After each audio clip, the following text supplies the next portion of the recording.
आइए देखते हैं सबसे पहले इस वीडियो को। Stage 4 cancer, metastasis, doctors giving her 3% chance. किस तरह से वहां से 40 दिन में वापस आई। बहुत से लोग पूछते थे, साहब आपके पास तो करोड़ों हैं, नीम के पत्तों पे क्या पैसे लगते हैं, कच्ची हल्दी पे क्या पैसे लगते हैं। मैं वो शेयर करूंगा सब कुछ आज। 4-5 चीजें थी जो मैंने ये रियलाइज किया कि भाई मेन कॉजेज ऑफ कैंसर है। कैंसर इन्फ्लेमेशन है, बीमारी का कारण है इन्फ्लेमेशन, और वो इन्फ्लेमेशन दूध से, एक कार्बोहाइड्रेट्स, व्हीट, ज्यादातर व्हीट से। आप बहुत से लोगों को देखेंगे वो कनक छोड़ गए हैं खाने, पेस्टिसाइड्स है और है, ठीक है। और उससे भी ज्यादा जो रिफाइंड मैदा, जो हम जलेबी खाते हैं, शुगर, रिफाइंड शुगर, सबसे बड़ी पॉइजन कैंसर के लिए। Cancer feeds on sugar. क्या है इस वीडियो की पूरी सच्चाई? इस सच्चाई को जानने के लिए वीडियो को लास्ट तक जरूर देखिएगा। ये एवियन पेशेंट के लिए, जितने भी जॉइंट पेशेंट हैं उन सब के लिए बहुत इंपॉर्टेंट वीडियो होने वाला है ये। तो शाम होने से पहले खाना खाया 6, 6:30, और सवेरे अगले दिन 10 बजे स्टार्टेड द डे। कच्ची हल्दी, उसके साथ एक लहसुन और सेब का सिरका। तो जैसा कि आपने इस पूरे वीडियो में देखा कि एक मोस्ट फेमस इंडियन क्रिकेटर, जो पहले इंडियन क्रिकेटर थे और बहुत मोस्ट फेमस सेलिब्रिटी भी हैं, इनकी फैमिली में 4th स्टेज कैंसर पेशेंट था जो सर्वाइवल कर रहा था, और उसने बहुत सारे ट्रीटमेंट करवाकर इन मेडिकल साइंस में ऑल ओवर द वर्ल्ड उन्होंने ट्रीटमेंट करवाने के बाद में भी उनका 4th स्टेज कैंसर रिवर्स या वो कंप्लीटली सही नहीं हो पाया। तो इन्होंने कुछ 4 चीज़ों के बारे में मेंशन किया। आइए उन 4 चीज़ों के बारे में जो आपने मेरे वीडियोस में, जो एवियन के पेशेंट हैं, कैसे ये 4 चीज़ें, ये 5 चीज़ें आपसे इंटरकनेक्टेड हैं, आइए मैं इस वीडियो में आपको बताने वाला हूं। और यह वीडियो सभी पेशेंट्स के लिए बहुत इंपॉर्टेंट वीडियो है, बिकॉज मैंने पहले भी बोला हुआ है कि सब कुछ पॉसिबल है अगर आपने विद कंसिस्टेंसी और आयुर्वेदा पे बिलीव रखा हुआ है तो। बिकॉज ऐसे बहुत सारे पेशेंट हैं जिन्होंने ऐसी इम्पॉसिबल चीजों को पॉसिबल किया है with the help of Ayurveda, और कुछ ऐसी चीजें अपनी लाइफ में चेंज करके उन्होंने उसको कंप्लीटली रिवर्स किया हुआ है, और आज वो फ्रीली और बिना कोई प्रॉब्लम के अपनी लाइफ को आगे बढ़ा रहे हैं। भारतीय रसोई में ही पाई जाने वाली चीजें जैसे इलायची, काली मिर्च, शहतूत, कच्ची हल्दी, दालचीनी, अदरक, लौंग, लहसुन, नीम, पालक, चकुंदर आदि ऐसी चीजें खाएं, और सही समय पर, जिसके चलते उन्हें खतरनाक स्टेज पर भी कैंसर को हरा। तो जैसा कि आपने देखा कि ये 4 चीजें, जिसमें से जो क्रिकेटर थे इन्होंने इनको इंप्लीमेंट करना शुरू किया, इन्होंने पढ़ाई की, उसके बारे में रिसर्च किया, then they have implemented on the patient, and with in 40 days, मतलब 40 दिन के अंदर उन्होंने उतनी बड़ी सीवियर डिसऑर्डर को कंप्लीटली रिवाइव बैक किया और रिवर्स किया। अब क्या है वो 4 चीजें? इसमें सबसे पहले आपने देखा होगा मेरे वीडियोस में, मैंने बताया भी हुआ है एग्जैक्टली कि आपको मिल्क, डेयरी प्रोडक्ट मना किया हुआ है मैंने। हर बार बहुत सारे पेशेंट मुझसे हर बार क्वेश्चन बोलते हैं और पूछते भी हैं यूट्यूब पर कमेंट में, और मैं उसका आंसर देते देते थक भी चुका हूं कि आपको मिल्क नहीं लेना है। जबकि उनका क्वेश्चन ये रहता है कि सर मिल्क में तो सबसे ज्यादा कैल्शियम होता है, हमारी हड्डियों की प्रॉब्लम है, एवियन सफर कर रहे हैं, तो क्यों हम मिल्क ना लें? और मैंने इसके बारे में, आपने देखा, इन्होंने सबसे पहले इस पेशेंट में 4th स्टेज कैंसर के पेशेंट में सबसे पहले मिल्क बंद कराया। इसका रीजन केवल यही था कि उनको ये पता है कि मिल्क आज के टाइम पे कितना हार्मफुल है हमारी बॉडी के लिए। और अगर कैंसर सेल्स उन्होंने देखा, आपने सुना भी होगा कि कैंसर इज द इंफ्लामेशन, जिसमें मल्टीप्लिकेशन में सेल्स का इंफ्लामेशन होता है, और मल्टीप्लिकेशन में सेल्स जो होती हैं वो प्रॉब्लम करती हैं, ओवर ग्रोथ होने लगता है। वहां पर उन सेल्स का ओवर ग्रोथ को रोका गया और देखा गया कि विद द मिल्क, और इनसे कैंसर बढ़ने के चांसेस 10 टाइम्स ज्यादा हो जाते हैं। इसीलिए मैंने एवियन पेशेंट को भी बोला हुआ है कि आपको मिल्क और डेयरी प्रोडक्ट आज से अभी से बंद करने होंगे। बीमारी का कारण है इन्फ्लेमेशन, और वो इन्फ्लेमेशन दूध से, एक कार्बोहाइड्रेट्स व्हीट, ज्यादातर व्हीट से। आप बहुत से लोगों को देखेंगे वो कनक छोड़ गए हैं खाने, पेस्टिसाइड्स है और है, ठीक है। आज इस वीडियो को देखने के बाद जरूर मिला होगा कि 40 दिन में कोई आदमी 40 दिन के अंदर 4th स्टेज कैंसर को रिवर्स कर सकता है। और कुछ चीजें, कैसे, कौन चीजें, कुछ मतलब थोड़ी सी छोटी मोटी चीजें केवल, है ना, जिसमें कि आपके अदरक है, जिसमें आपका मतलब मैं बताऊं तो शुगर को अवॉइड करने का बोला है। तो शुगर को अवॉइड क्यों करना चाहिए? मैंने बोला कि आपको मीठा नहीं खाना है। Refined sugar is a poison for everyone's life. अगर आप उसको कंज्यूम कर रहे हैं तो it is just like it is working just like a slow poison in your body. और खासकर शुगर को तो कंप्लीटली बैन करना चाहिए, क्योंकि जैसे कि आपने देखा कि कैंसर सेल्स को भी शुगर बहुत तेजी से मल्टीप्लिकेशन करता है, उसको शुगर मिलता है तो और मल्टीप्लाई करता है। और उससे भी ज्यादा जो रिफाइंड मैदा, जो हम जलेबी खाते हैं, शुगर, रिफाइंड शुगर सबसे बड़ी पॉइजन कैंसर के लिए। Cancer feeds on sugar.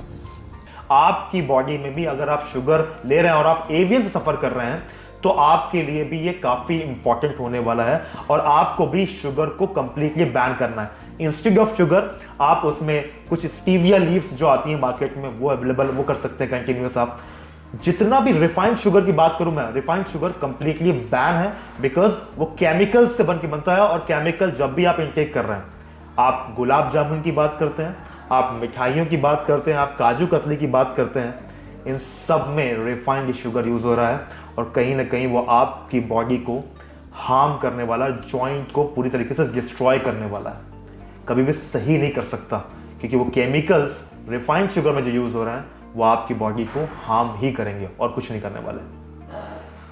Third one इसमें इंपॉर्टेंट बताया था मैंने कि व्हीट, गेहूं को छोड़ना होता है। आपने देखा भी, उन्होंने बताया कि व्हीट को अवॉइड करना है। क्यों अवॉइड करने का बोला? राइस को अवॉइड करने क्यों बोला? क्योंकि पेस्टिसाइड्स हैं उसमें। मैंने अक्सर बोला है व्हीट आपके लिए रिस्पॉन्सिबल है आपके जॉइंट को खराब करने में, आपके पेन के लेवल को एग्रावेट करने में। लेकिन हमारी बात पे बहुत कम पेशेंट्स ने ध्यान दिया, और ये वीडियो आप लोगों के लिए एक बूंद साबित होने वाला है अगर आपने इसको समझ लिया तो ये जो पेशेंट हैं, इन्होंने व्हीट को कंप्लीटली अपनी लाइफ से, अपनी डेली रूटीन से कट इट डाउन किया। व्हीट को और राइस को, दोनों को कट इट डाउन किया। वो जो खट्टा पदार्थ और नीम के पत्ते और हल्दी, अदरक, ये सवेरे देना। चाय छुड़वाई तो चाय, जो इंडियन स्पाइसेस, सिनेमम, जिसे हम दालचीनी कहते हैं, सिनेमम के साथ काली मिर्ची, लौंग, और रिजल्ट आपके सामने है। अब रही बात टर्मरिक और इसकी हल्दी की। हल्दी मैंने पहले ही बोला एज एंटी इंफ्लेमेटरी काम करती है, आपके जॉइंट के लिए सबसे इंपॉर्टेंट है। आप चाहें तो ले सकते हैं। मैं बहुत बार मेडिसिन सजेस्ट करता हूं स्नैक 30 के फॉर्म में। उसमें सबसे ज्यादा करक्यूमिन एक्सट्रैक्ट है।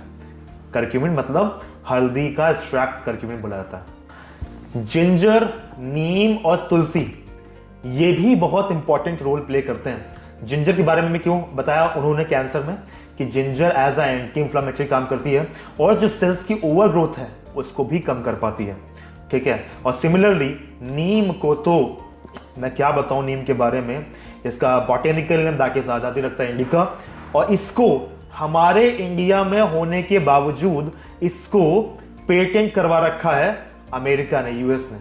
आप समझ सकते हैं व्हाट इज द वैल्यू जो हमारे पास, हमारी ओरिजिनल चीजें हैं, हम कितना डिस्ट्रैक्ट हो चुके हैं आज। और ये वीडियो मुझे लगता है आप लोगों ने देखा होगा, और इसका पूरा वीडियो देखने के लिए हर जगह पे सोशल मीडिया पे ये पूरा वायरल हो चुका है आज, और आप देख सकते हैं। जो इंडियन आईएमए भी है वो भी इसको बोल रहे हैं कि वहां पे जो कैंसर रिसर्च सेंटर है वहां से ही बोला जा रहा है कि ये पॉसिबल कैसे, और ये पॉसिबल है और पेशेंट सामने दिखाया जा रहा है। अब जिंजर के बारे में इसलिए बताया मैंने, टर्मरिक इसलिए क्योंकि ये सब एज ए एंटी इंफ्लेमेटरी काम करते हैं और आपके जॉइंट में इंफ्लेमेशन बढ़ जाता है। अब एवियन में स्पेशली यही प्रॉब्लम होती है। पेशेंट को पेन क्यों होता है? That is just because of that inflammation only. Not believe, ये करके उसके बाद कुछ नहीं, नथिंग। फिर रात को 7, 7:30 जैसे ही दिन छिपा, no rice, no roti, quinoa, the only grain which is anti inflammation and anti cancer, anti inflammation and anti cancer. उसको किनोवा थोड़ा बॉईल करके देना या बादाम के आटे की रोटी, 2 सब्जियां और इतना सारा सैलेड, बीच में पत्ते। तो ये आपको ध्यान रखना। और last but not the least, that is intermittent fasting. Intermittent fasting क्या होती है? मैंने अक्सर बोला हुआ है कि आपको रात में 6 बजे के बाद, 7 बजे के बाद कुछ नहीं खाना है। उसका रीजन पता है आपको क्या है? कि बॉडी को टाइम देना होता है आपको सेल्फ हीलिंग के लिए। अगर आप सेल्फ हीलिंग के लिए टाइम दे रहे हो तो आप देखोगे अगला दिन आप फील करोगे विद इन 7 डेज और 10 डेज आपकी बॉडी में एक ड्रास्टिक चेंज आने वाला है। वो चेंज आप जब इसको स्टार्ट करना शुरू करोगे, शाम को 6 बजे के बाद कुछ नहीं खाना है और मॉर्निंग में 10 बजे तक आप कुछ भी नहीं खाओगे। आप देखेंगे कि 10 बजे तक, शाम को 6 बजे के बाद कुछ भी नहीं और अर्ली मॉर्निंग 10 बजे तक कुछ भी नहीं लेना है। और अर्ली मॉर्निंग जब 10 बजे स्टार्ट करेंगे आप, तो आपको वही चिया सीड से स्टार्ट करना है और जो मैंने काढ़े बताए हुए हैं उससे स्टार्ट करेंगे आप देखिए तो result it will be unbelievable. और वो आप कभी बिलीव नहीं कर सकते कि ऐसे चेंजेस देखने को मिलते हैं। जब मैं डॉक्टर के पास गया वहां यमुनानगर, वो मुझे कहने लगा कि ये कैसे हो गया कि किसी विटामिन की कमी नहीं। मैं कहा जी इसको 4 तरह के बीज भी देते थे हम, जो आयुर्वेद में लिखा हुआ आता है। एक सेसमे सीड्स, एक अलसी के सीड्स, पंपकिन सीड्स, मैग्नीशियम, सोने परफेक्ट लगे, right? These 4 seeds we gave. It's a complete chart, recovered fully today after 1.5 years, right?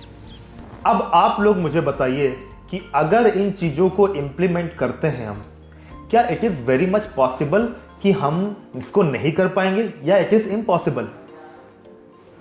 अब आप लोग मुझे कमेंट में बताएंगे इसके बारे में। दूसरा, हम जो ये चीजें खाते हैं आज के टाइम पे मार्केट में बाहर, जरूरी नहीं है कि फास्ट फूड और जंक फूड ही आपके लिए प्रॉब्लमेटिक हो। हम जो ये डेयरी मिल्क खा रहे हैं उसमें बोलते हैं कुछ मीठा हो जाए, है ना? उस डेयरी मिल्क में भी आपके सबसे ज्यादा रिफाइंड शुगर का यूज किया जा रहा है आज के टाइम पे। I will make a video on this topic also to सभी के लिए, टू क्रिएट अवेयरनेस कि कैसे इन चीजों से हमारी बॉडी में हमारे जो यूथ आज सफर कर रहा है ज्यादा, उसमें कहीं ना कहीं ये भी एक रीजन है। और दूसरा, अब मुझे आप लोग बताइएगा ये वीडियो कैसा लगा आपको। और ये बहुत इंपॉर्टेंट वीडियो है। I am expecting who is watching this video who share to everybody, आपके नियर वंस, आपके डियर वंस, आपके घर में, फैमिली में, आपके जो सर्कल है, फ्रेंड सर्कल, उस तक वो वीडियो जरूर पहुंचाइएगा, जिससे एटलीस्ट आप किसी एक फैमिली की हेल्प कर पाएं जो इसमें सर्वाइवल है, या जिनको आप चाहते हैं कि वो आपके नियर वंस हैं तो वो सफर ना करें। और आपने इस वीडियो से क्या सीख लिया है और आप आज से क्या चीजें छोड़ने वाले हैं, मुझे कमेंट सेक्शन में जरूर बताइएगा, जिससे मैं समझ पाऊं कि मैंने जो ये वीडियो एक क्रिएट किया फॉर द अवेयरनेस, वो कहां तक कितने लोगों को हिट कर पाया है। So I'll wait for your comment.